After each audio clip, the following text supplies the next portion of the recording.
ओम नारायण नारायण नारायण नारायण। सब मित्रों को राम राम। दोस्तों, अभी हम रिव्यू करने वाले हैं निखिल सिद्धार्थ की तेलुगु फिल्म स्पाई का। अभी परसों 29 जून को इसे थिएटर में रिलीज किया गया है। तेलुगु के साथ में तमिल, मलयालम, कन्नड़ा और हिंदी, इन अन्य 4 भारतीय भाषाओं में भी इसे साथ में ही रिलीज किया है। मैंने इसे हिंदी में देखा परसों 29 जून को ही सत्य प्रेम की कथा के साथ में। अगर आपने हमारा सत्य प्रेम की कथा का रिव्यू नहीं देखा तो प्लीज़ आप उसे अवश्य देखना। अब देखिए, स्पाई का जब टीज़र रिलीज हुआ था ना, मुझे पर्सनली वो टीज़र काफ़ी पसंद आया था, क्योंकि जो कंसेप्ट दिख रहा था ना वो बहुत इंटरेस्टिंग था।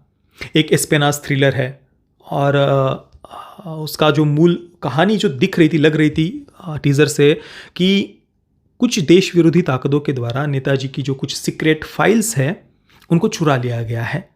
अब इन सीक्रेट फाइल्स को क्यों चुराया है, इसके पीछे क्या मोटिव हो सकता है और इसको लेकर क्या संकट देश पर आ सकता है।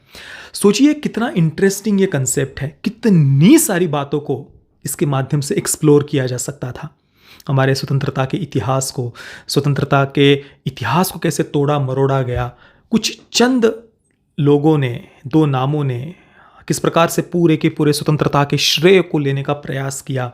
इससे जुड़े हुए कई सारे गंभीर सीक्रेट, ऐसे गुप्त, ऐसे रहस्य इसके माध्यम से सामने लाए जा सकते थे। क्योंकि देखिए, नेताजी की जो सीक्रेट फाइल्स है उनको स्वतंत्रता के बाद में कभी भी पब्लिक डोमेन में पिछली सरकारों ने नहीं आने दिया था।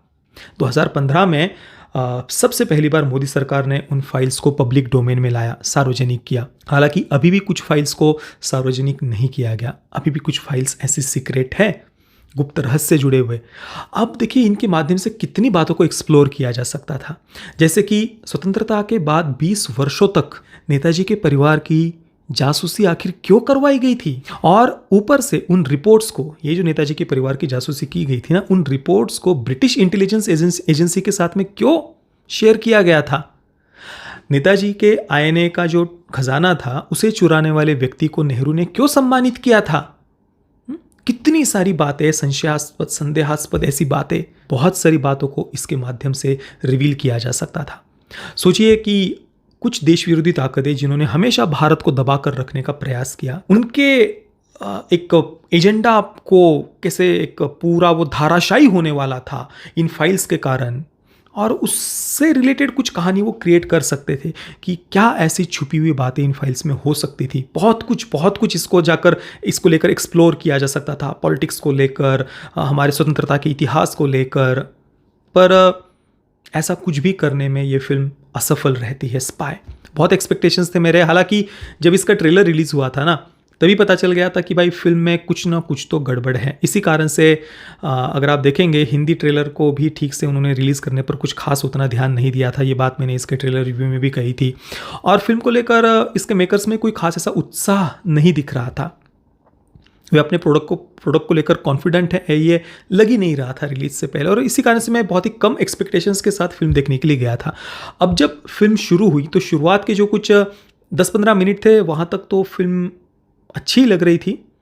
जो कुछ फॉरेन लोकेशन के जो कुछ सीन्स वगैरह है वो भी काफ़ी अच्छी तरीके से शूट किए गए थे। प्रोडक्शन वैल्यू फिल्म की अच्छी लग रही थी, कास्टिंग फिल्म की बढ़िया है, सिनेमेटोग्राफी अच्छी है, परफॉर्मेंसेस भी अच्छे थे सबके।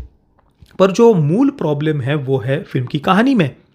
15 मिनट के बाद में जो फिल्म की कहानी अपना ट्रैक छोड़ देती है, उसके बाद में फिल्म कभी ट्रैक पर ही नहीं आती ना।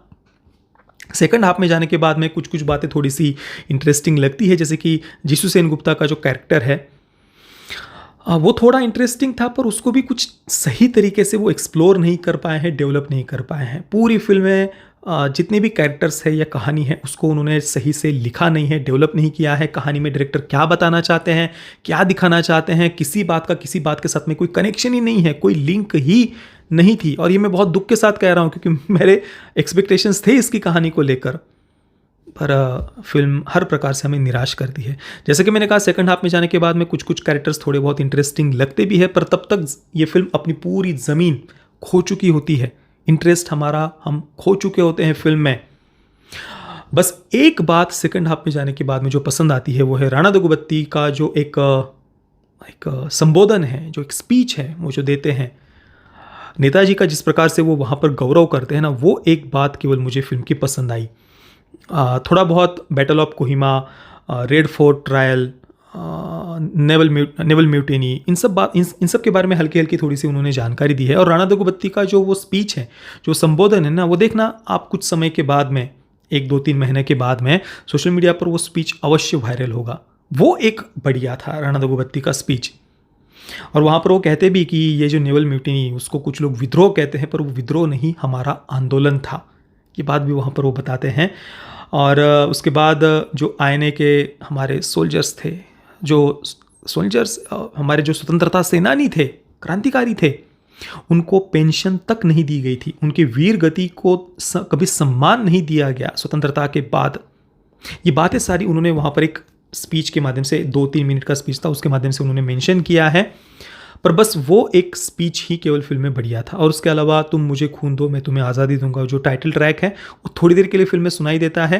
जब बैटल ऑफ कोहिमा की उस क्षेत्र से जब निखिल सिद्धार्थ का कैरेक्टर और सब जा रहे होते हैं, तो आईएनए के हमारे जो सोल्जर से वीर गति को प्राप्त हुए, उनकी जो दिव्य आत्माएं हैं, वो वहाँ पर उनको मार्ग दिखाती हुए जा रही है, ये उन्होंने वहाँ पर दिखाया है। वो एक बात मुझे पसंद आई। पर ओवरऑल कहानी, कैरेक्टर्स, वो कहीं पर भी ठीक से उन्होंने उनको डेवलप नहीं किया। इस कारण से वो जो कुछ एंडिंग में जाकर हमें अच्छी बातें दिखती भी है, वो उतना ज़्यादा कुछ अच्छा एक्सपीरियंस या कुछ वो जो एक राष्ट्रवाद की भावना जगानी चाहिए थी फिल्म को, वो नहीं जगा पाती है। मैं स्पाई को दूंगा 4 out of 10 stars. Parental guidance की बात करें तो फिल्म में कोई सेक्स, न्यूडिटी और कोई खास ऐसा वायलेंस वगैरह नहीं है। यूए सर्टिफिकेट के साथ इसे थिएटर में रिलीज़ किया गया है। मगर दोस्तों, आपने अगर इस फिल्म को देखा है तो आपका अनुभव कैसा रहा, मुझे अपने नीचे कमेंट में अवश्य बताना। ये वीडियो देखने के लिए आप सभी मित्रों का बहुत बहुत धन्यवाद। जय श्री राम, वंदे मातरम।